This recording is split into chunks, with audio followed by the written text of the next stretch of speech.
Welcome back, everyone. And in today's video lesson, we are going to look at harmonization by sixths. So a couple of quick notes. One is that harmonization by sixths is also known as inverted thirds.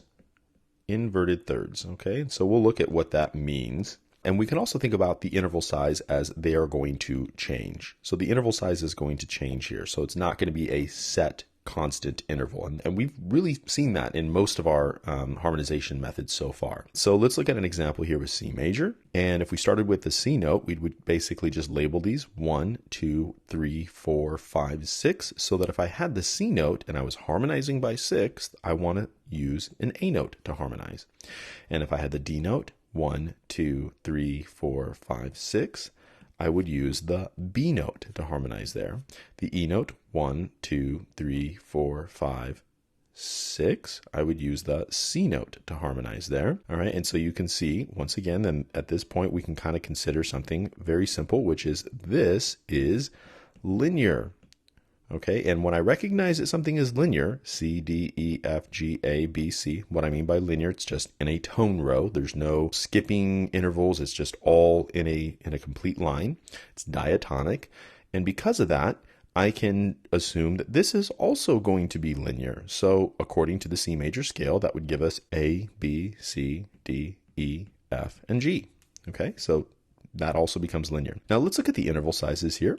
And the interval size from C to A is a major sixth. The interval size from D to B is going to be a major sixth. The interval size from E to C is a minor sixth.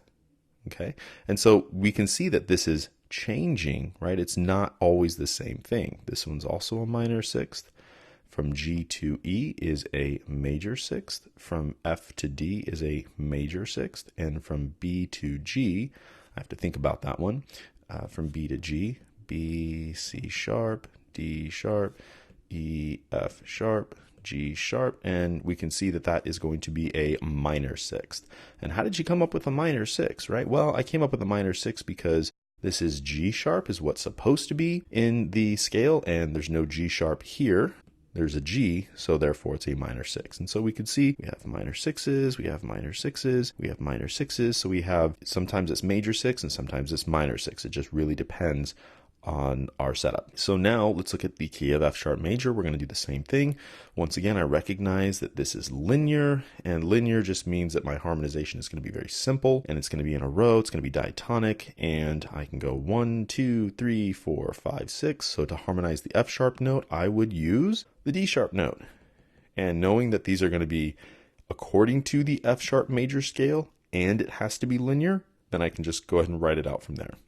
So D sharp, E sharp, F sharp, G sharp, A sharp, B, C sharp, and D sharp again. Okay, so a couple of quick notes. One is you might have gone, well, wait a minute. You're using the E sharp note. Isn't that just an F? Well, yeah, technically you're going to play it as F, but if you had to write it on staff paper, you would write this as E sharp. That's how you should technically write it. But if you are just going to play it, you're not going to think in your mind as E sharp.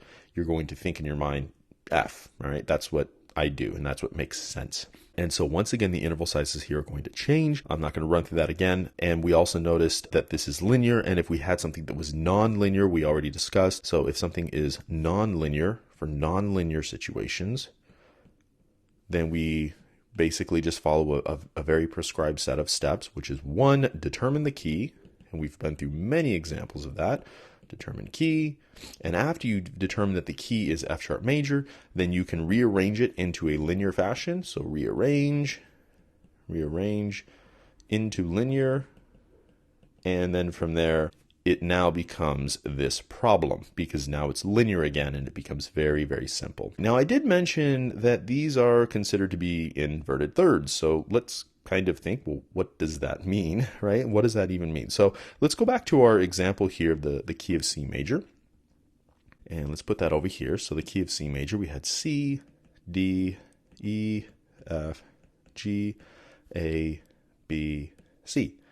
And I had the harmonization by 6, which would give me this. Okay. And this is written a little bit out of order because it's basically assuming that the A is going up. So we're going, this direction is up. Okay. So in other words, the A is sitting on top of the C, meaning it's higher. Don't let that confuse you, but let's kind of move on from now. So we know that these are harmonization by 6. But what if I assumed that this is my root note instead, and I wanted to harmonize that? Well, what would a harmonization look like according to that? And we could have something like this. And as we can see, going from C to A is not the same thing as A to C. It's different. C to A, right here, is a major sixth. But then if I look at the other aspect of that, which is A to C, that is a minor third. Interesting. All right, and so this is going to go on and on and on throughout all of these. If I looked at, for example, let's look at this one, D to B. D to B is going to be a major sixth, but on this side, B to D is going to be a minor third. All right, so it's usually going to be like that, where it's going to be major and then minor on the other side, okay?